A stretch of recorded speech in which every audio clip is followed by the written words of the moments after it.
honestly in the department are actually abided by. But secondly, you've got to keep an eye on every individual, whether it's a minister or a board member or the chair of a board or the executives, and hold them accountable, because these, as you correctly say, are public institutions. So we've got to reintroduce the culture of service to Mamina, right? So we want more and more skilled people to actually make themselves available. Secondly, get rid of the fear that people had, and good professionals walked away from boards and management. And this includes black professionals who say, I won't associate myself with this institution because I'll dirty my name. So we're entering a period where we must give them a guarantee they're not going to dirty their name, and their service and their skills are very welcome. Did you get the chance to reflect? Because a lot of people were also nervous about the fact that people like yourselves, other ministers, have shares in companies, right? But at the same time, they have to oversee, you know, the public purse, whereas those companies may also come and bid for the public purse. In the time that you were not a minister, right, I mean, a lot of people criticizing white monopoly capital and what have you. Can you just talk to me once and for all about that? Do you think that it's a problem that a minister of state, and you're going to be now even more powerful minister in charge of multi-billion institutions, should divest themselves from this kind of you know, possible involvement in private business? No, I'm not involved in business. I'm not involved in buying or selling shares. And we must put this... So it was all fake news. We must put this Bell Pottinger and ANN7 era behind us. Those are... Anybody who saves in South Africa in a pension fund or provident fund or through an investment account in a bank or financial institution, as you know, will have those invested in bonds or in property or in cash or in shares. And those are openly disclosed to Parliament. And I'll even make sure... In terms of the ethics of Parliament. Yeah, I'll make sure I don't trade in shares, and haven't done that ever in my life. You seem to allow some of these stories to carry on. Maybe you're not the kind of guy who would go out and try and contest. Because if you look at, let's take an example of the Minister of Minerals. If that person is known to have shares of whatever nature in a mining entity, that creates a conflict. Do you think there must be a stricter measures that says you are a public official, you are an MP, don't get involved in business? And that could be the same criteria that is given to people who must now come and operate at public enterprises. I think the Parliamentary Code does allow MPs to earn an income outside of parliamentary income, provided their chief whips allow it. I don't know too much about that because I haven't inquired into that. Secondly, before some people join politics, there might have been business people. And what you make sure is that those are handled on a, what do you call it, a blind trust basis. In other words, I give you all of my financial affairs to deal with. Don't tell me where you invest my money. Don't tell me what I benefit until my term of office has actually expired. To lessen the conflict. Yeah, and there's no conflict. And finally, state-owned enterprises are not listed in the proper sense of the word. So you can't buy their shares and sell their shares. Not yet, anyway. Another thing that I found, and I want you to really talk frankly to me about it, is there a reluctance in government circles to have a proper public-private partnerships in also is from a point of view of ownership? So SAA, you mentioned 2 years ago already that you're going to be looking for a possible you know, investor, etc. It's 2 years later. That doesn't happen. SAA is still 100% the responsibility of the state. Can you address me on that a little bit? So under the previous cabinet, there was a set of policy issues that were agreed upon. For example, what's the governance model? How do you choose board members? What's the procedure for remuneration? And one of those policies was the question of private sector participation. So that's the first point. So it is a policy of government. The second is that we've got to now execute that policy so that many of these entities remain under public control, but you can have a 25% or whatever it is. It sounds like an obvious solution for you, instead of you bailing out these entities all the time. The question is, if you had $1 million, would you invest it in SAA?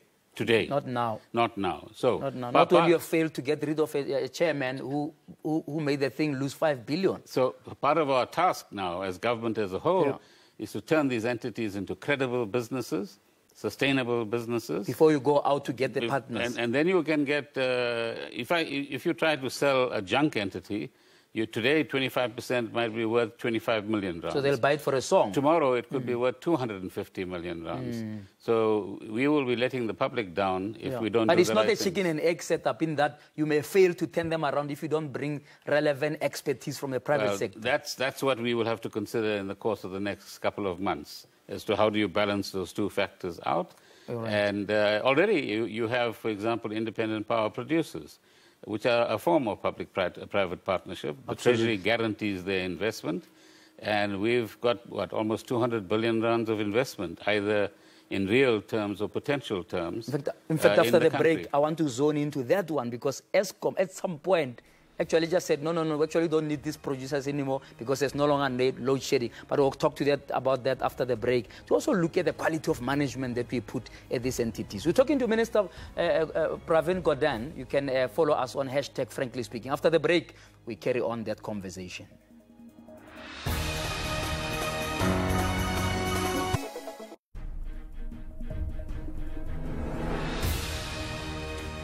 Welcome back to Frankly Speaking. I'm in conversation with the Minister of Public Enterprises, Pravin Gordhan. Minister, on Twitter, Letona Kadase says, should the current executives be allowed to correct their incompetence by firing people? Because some SOEs are said to retrench people because, the financial situation is bad and so on. How would you deal with that kind of situation of executives and their competence at these SOEs? Well, as I explained earlier on, part of taking control or capturing these entities was to eventually capture the CEO, CFO, or top officials.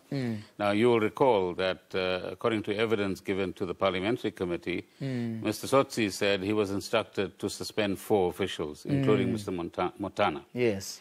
Then they all exited in one form or another, and comes along Brian Molefe and Anoj Singh. And a whole lot of things follow thereafter, including the Tegeta coal deal. And you can see in the last 2 weeks, certainly in the last week, Minister Mantashe has been meeting workers there to find some solution to the fact that having got hold of this mine, their workers can't be paid their salaries. So you take over the board makes sure that the good managers are either sidelined or they're replaced. Once the new managers come in, they do what is actually required to be done. So I think the public needs to make a very strong call to all of the managers in all of these entities. You are public servants. You are there to serve the public interest. And if you think that you haven't served the public interest, go to Deputy Chief Justice Zondo's Commission of Inquiry and plead guilty, or give them whatever information you have about how you abused this entity and what shenanigans you've been up to. You've raised a very important thing about the politics coming into the way. And I find that executives sometimes get interference both from the board, who are supposed to oversee them, and from the politicians. And then from the politicians. Yes. How are you going to insulate them, from being able to do their jobs? Because some of them actually don't want their careers destroyed by going to work for some of these entities, Minister. But that's what I said earlier on, in interacting with black professionals. I've been told that face to face, that I will never go to institution X. Now, I've been there. 6 months later, I had to leave to save my own dignity on the one hand, and reputation and professionalism on the other hand. So we want, over a period of time, to professionalize management so that they do serve the public purpose, that they get their fair remuneration without getting exotic bonuses in the process for not actually doing much, and understand what these institutions are all about, and help us to actually direct them in the right way, grow the economy, invest in the economy, and create jobs for young South Africans in particular, but also learning and apprenticeship opportunities, as President Ramaphosa has been calling. So your big vision, and I know that, it's only a few days, and I'll probably ask you to come back in 100 days, but what should we judge you on? 1 or 2 big things before we round off today's segment. Well, I think what the President set out in the State of the Nation address, i.e., get rid of as many corrupt elements and corruption as much as possible. Secondly, get credible boards. Thirdly, have credible and professional managers. And fourthly, make sure that the institutions perform their core mandates and not get into frills of all kinds. And do you think you will revise the criteria for selecting people who must be custodians of given what you've seen at the ESCOM inquiry. Some of these guys don't seem to have been having a clear understanding of what is expected of them when they run these huge entities. The problem has been that some of them thought they're serving a particular suburb of Johannesburg rather than the country as a whole. And once you mistake the two, then you get yourself into serious trouble. So the criteria are fine. You want people who have business knowledge. You have people who have that industry knowledge, let's say an airline or a logistics entity. Thirdly, you want chartered accountants. Fourthly, you want people of credibility to chair the audit and risk committees. Fifthly, you want HR skills. Sixth, you want some legal skills. And seventh, perhaps, you need to have positions for 2 or 3 people who are going to learn what it means to sit on a board. And as you know, some of the trade unions have also said, can we participate in the boards? So that's an issue. So the governance has to be balanced with all of those skills. All of those skills. To make sure that you don't have a situation where when their term ends, you have to start from the beginning.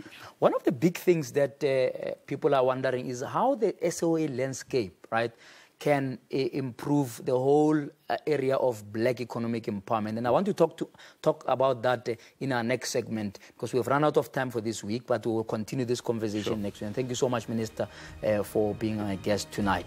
We're going to continue this conversation next Sunday, because we have run out of time now. So you must stay tuned. Next Sunday, we continue this conversation with the Minister of Public Enterprises. Again, you can follow our show on #FranklySpeaking. Until we talk frankly again, may God bless you.